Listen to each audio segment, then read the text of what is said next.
আমরা আজকে এখানে এসেছি, অ্যাকচুয়ালি আমরা গতকালে এসেছিলাম আমাদের হায়ার এডুকেশন ডাইরেক্টর স্যারের সঙ্গে দেখা করার জন্য। উনি ছিলেন না, তাই আজকে আমাদেরকে উনি সময় দিয়েছেন, আমরা এসেছি, উনি নেই।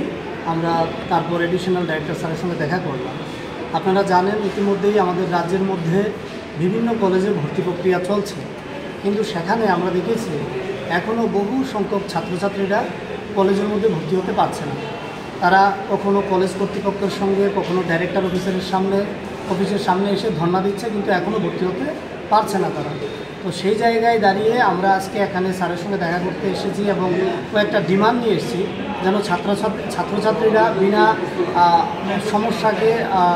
সমস্যার সম্মুখীন হয়ে তারা যেন বিভিন্ন কলেজে ভর্তি হতে পারে। তাদের পছন্দসই কলেজে না হলেও তারা যেন কাছাকাছি কলেজগুলির মধ্যে ভর্তি হতে পারে তার জন্য। আর আমাদের কাছে এটাও এসছে, আমরা আমাদের ডিমান্ডে রেখেছি যে বিভিন্নভাবে কলেজ কর্তৃপক্ষের কিছু অংশের লোক জড়িত থাকা অবস্থায় বহিরাগত কিছু ছাত্রছাত্রীরা কলেজ ক্যাম্পাসে ঢুকে ছাত্রছাত্রীদের কাছ থেকে ব্যাপকভাবে একটা টাকা ইনকামের জন্য তারা তাদেরকে বাধ্য করছে, যে বলছে যে আমাদেরকে টাকা দাও, আমরা ভর্তি করিয়ে দেবো। এবিভিপি সংগঠনের মতো একটা সংগঠন যারা কলেজের কাউন্সিলগুলোকে জোরপূর্বকভাবে দখল করে সেখানে এই অবৈধ পথে টাকা ইনকাম করার জন্য তারা রাস্তায় নেমেছে। আমরা এটাও স্যারের কাছে তুলে ধরেছি যে আমরা দেখেছি রামঠাকুর কলেজের মতো একটা কলেজ যেখানে নোটিফিকেশনের মাধ্যমে জারি করেছে যে অন্যদের কাছে যেন টাকা না দেওয়া হয়, তাহলে কর্তৃপক্ষ দায়ী থাকবে না। তার মানে এরকম ঘটনা ঘটে চলছে।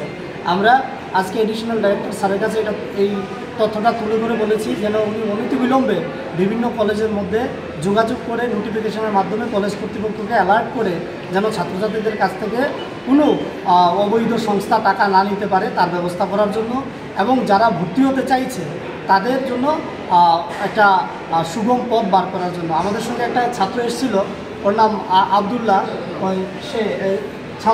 সে গত 2 বছর ধরে ট্রাই করছে কলেজে ভর্তি হওয়ার জন্য, পড়াশোনা করছে, গ্রামের ছেলে, কিন্তু ও ভর্তি হতে পারেনি।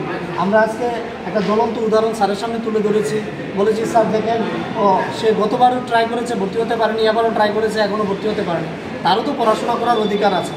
তো স্যার বলেছে এই সমস্ত ঘটনাগুলো আমাদের নজরে আনলে আমরা খুশি হব, আমরা চেষ্টা করব। স্যারের সঙ্গে কথা বলে আমরা অতটুকু আশ্বস্ত হতে পেরেছি যে স্যার সর্বাগ্রে চেষ্টা করবেন যেন ছাত্রছাত্রীরা পড়াশোনা করার অধিকারটাকে সুনিশ্চিত করতে পারে এবং তারা যাতে বিভিন্ন কলেজে ভর্তি হতে পারে, উনি এটা আমাদেরকে আশ্বস্ত করেছেন। Thank you.